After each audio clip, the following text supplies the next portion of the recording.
Let's talk about the transition into the minor leagues now. Playing all 4 years at UNC, what was that transition like? Did you know that you were going to have an opportunity to possibly get drafted or play at the next level? Or how did that end up with the Rockies organization? Yeah, again, what coaches always told me was like, don't worry about trying to get picked up. Don't worry about, what's going to happen after this. Your job right now is just do your job. Like you're here now, you compete, you're going to help us win. Mhm. And if you do well enough, if you're good enough, you'll be there. Mhm. So I always tried to like not focus on that. Like I didn't really like, yeah, I mean, technically you're not supposed to be like talking to scouts and stuff throughout the seasons anyway. But yeah, no, I was always just focused on the game we were playing. And I had our hitting coach at the time, played for the Boston Red Sox when he was playing his Pro Bowl. So Mhm. he knew some guys that were in scouting at the time, and he would reach out and just tell them to take a look at me when my numbers were looking good. And he was a huge part of me getting picked up. Like my coach was just like telling guys to like peek over at the right time, see Mhm. some good numbers when they're good.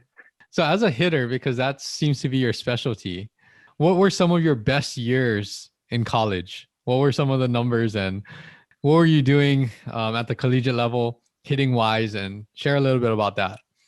Yeah, so 2 years. It was my sophomore year and my senior year. I think I broke the top 10 for batting average in the country. Yeah, I think a big part of that was just I always focused on trying to make myself feel good throughout the season.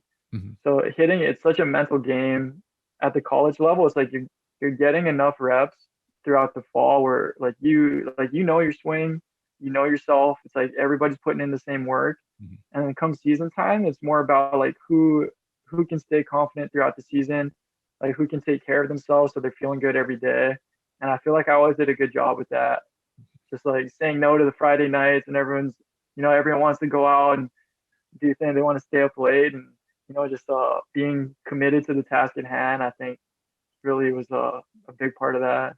That's good to hear. I mean, just taking care of your body beyond physically, but mentally too, right? Was there anything that really helped you? You are going to have these drop offs or these, hopefully not a long slump, but when you got into those slumps, I guess, was there anything that you did specifically to make sure that you don't stay down there, you pull yourself out and you get back on track? Yeah, I know for every player it's different. It's whatever. Hopefully, guys learn themselves by that point where it's like you kind of know where your reset button is. So that there's always going to be the part in the season. It's a long season where you're going to feel like you're pressing. You're going to feel like everything, like body's heavy, mind's feeling the same. And for me, it was like luckily I had a couple different things. So I was really into just like getting outdoors. Like one of my roommates bought a boxer, so he had like this little puppy my senior year.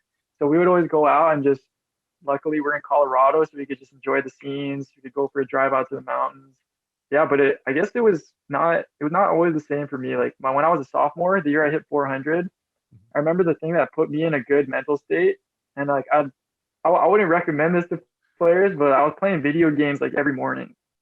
So like or every game day before we would get to the field, I would wake up an hour early. So, like I'd get up at like 6, and like one of my teammates got me hooked on Call of Duty for the year.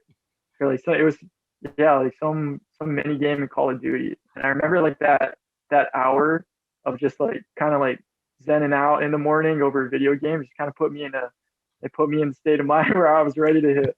That's good. I mean, maybe it's the focus or something. I don't know, but that's interesting to hear. Like, you got to have these times that it's just away from baseball because you're around baseball so much. So, if you're around it too much, I'm sure it'll have a negative effect on your performance. So if you have these times that whether it's, taking the puppy out, driving, enjoying the scenery, playing some video games, having some time away because like you said, it's a very long and grueling season.